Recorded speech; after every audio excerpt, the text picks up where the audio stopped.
행정법원에서 고 박원순 전 서울시장 유족 측이 국가인권위 상대로 인권위의 성희롱 결정에 대해서 취소 소송이 있는데, 여기서 재판에 제출된 피해자 자료 중 일부를 유족 측 소송 대리였던 정모 변호사가 SNS에 유포된 거 알고 계시죠? 예, 그렇게 알고 있습니다. 그러면 이에 대해서 피해자 지원 단체도 입장을 표명했고 김재련 변호사도 표명했는데 인권위 입장은 없습니다. 정 변호사의 행위가 2차 가해에 해당합니까? 안 합니까? 저희들은 2차 가해에 해당할 수 있다고 생각합니다. 해당하죠. 거기에 대한 분명한 인권위 입장이 표명돼야 되지 않습니까? 미디어 오늘 2021년 초 인권위가 박원순 시장 성희롱 사건에 대해서 성희롱이 맞다라고 결론을 내리셨죠. 예. 예. 그런데 유족 측에서는 권고 결정 취소 소송을 제기하고 소송이 현재 진행 중인 걸로 알고 있습니다. 예. 예. 그런데 얼마 전에 박원순 시장 유족 측 전 법률 대리인이 재판 과정에서 취득한 자료를 본인의 SNS에 공개를 하면서 인권위의 성희롱 인정 결정을 비난했죠. 예. 예, 거기에 대해서 인권위의 입장을 표명했습니까? 어떻게 했습니까? 바로 그 부분에 관해서 인권위가 따로 입장을 표명하지는 않고 있습니다. 왜 표명을 안 했는지 제가 참 궁금하고요. 그래서 인권위가 아무런 입장을 내지 않자 결국 피해자 지원 단체인 한국 성폭력 상담소 네. 그리고 한국 여성의 전화가 입장을 표명을 했습니다. 그래서 이미 발표한 자료는 인권위가 판단 과정에서 다 검토된 것이다라고 네. 해서 입장을 표명을 했습니다. 네네. 근데 왜 이런 사실을 저는 인권위에서는 입을 다물고 있었는지 굉장히 궁금하고요. 물론 뭐 재판 중이라는 그런 이유로서 아마 입장을 표명하지 않았을 수도 있는데요. 네네. 제가 다시 하나 묻고 싶은 거는요.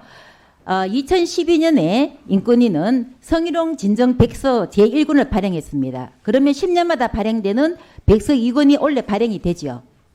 예. 예. 그러면 이 백서에 박원순의 전 서울시장 성희롱 사건이 포함됩니까? 안 됩니까?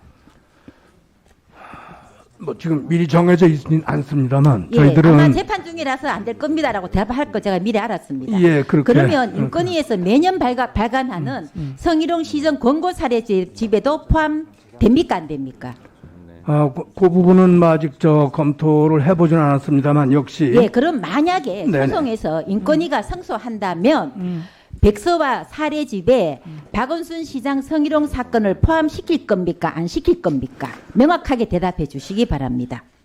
그 부분은 그때 가서 다시 검토할 겁니다. 지금 현재로는 아니, 그래서 제가 단서를 붙였습니다. 만약에 소송에서 인권위가 승소한다면 백서와 사례집에 박원순 시장 성희롱 사건을 포함시킬 건지 안 시킨 건지를 제가 물은 겁니다. 그걸 명확하게 답해 주십시오. 왜냐하면 우리 위원장님 임기가 저는 제가 봤을 때는 이 사건이 결론이 나기 전까지 저는 계신다고 보기 때문에요. 예. 저는 위원장님의 이 말씀을 분명히 오늘 제가 이 자리에서 들어야 되겠습니다. 제가 우리가 이길 경우에는 뭐 싫겠다 안 싫겠다 뭐 이기지 않을 경우 싫겠다 안 싫겠다라고 하는 거를 지금 확정해서 가지고 있는 입장이 없습니다. 그러면 백서에는 어떤 내용을 싣습니까? 네. 백서 성희롱 진정 사건의 백서와 그리고 성희롱 시정권고 사례집에는 판결이 난 내용을 싣는 걸로 제가 알고 있는 건데요. 그러면 여기는 판결이 어떤 내용을 싣는지 그러면 위원장님 알고 계시나요? 그 사례집을 발간하는 이유는 네네. 네, 그런 사례를 소개함으로써 바로 이러한 것이 성희롱에 해당하고 그리고 그 성희롱에 해당하는 경우에는 이렇게 처리가 된다. 그리고 이런 경우에는 성희롱에 해당하지 않는다라고 하는 어떤 일종의 그 기준이랄까요? 그런 거를 일반인에게 제공하기 위한 것이지 어떤 특정한 사건 자체를 일반에게 공개하는 것 그 자체가 목표는 아닙니다. 그래서 지금 그 재판 진행 중인 사건에 관해서는 이런 재판 끝날 때까지는 뭐 다른 판단을 미리 땡겨서 할 필요가 없고 일단 그 재판의 당부 그리고 우리 주장을 분명하게 하는 데 전념을 할 것이고요. 네. 네, 네. 예. 이 내용이 인권위에서 소송에서 이겼을 때 네. 이런 사례집이나 이 백서에서 어떤 식으로 제가 기록을 남겼는지 네.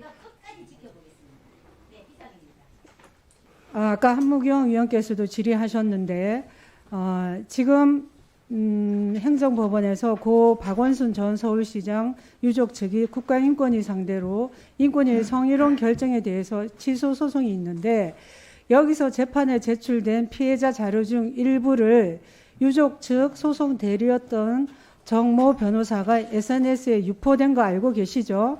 예, 그렇게 알고 있습니다. 그러면 이에 대해서 피해자 지원 단체도 입장을 표명했고 김재련 변호사도 표명했는데 인권위 입장은 없습니다. 정 변호사의 행위가 2차 가해에 해당합니까? 안 합니까? 저희들은 2차 가해에 해당할 수 있다고 생각합니다. 해당하죠. 거기에 네. 대한 분명한 인권위 입장이 표명돼야 되지 않습니까? 저희들은 우선은 지금 현재는 행정소송의 일방 당사자로 돼 있다라고 하는 사정을 감안하고요. 그리고 또 피해자의 대리인이 다음 으로서 질의를 또 하겠습니다. 그 정도로 네, 답변이 그걸 된것 감안해서 그냥 같습니다. 자제하고 있는 상태다 이렇게. 네, 다른 질의를 이어나가겠습니다.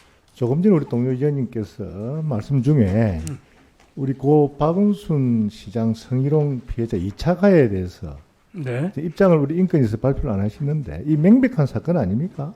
이 발표해야 되는 거 아닙니까? 네, 네? 그럴 필요는 있는 사건이라고 생각합니다. 발표해야죠. 네. 피해자는 지금 단 한 명이지만 네.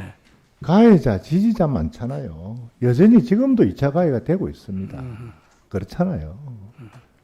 이거 반드시 인권위에서 입장 표명을 해야 됩니다. 인권이 존재의 이유입니다, 이게. 네. 그렇게 꼭 해주시기를 바라고요.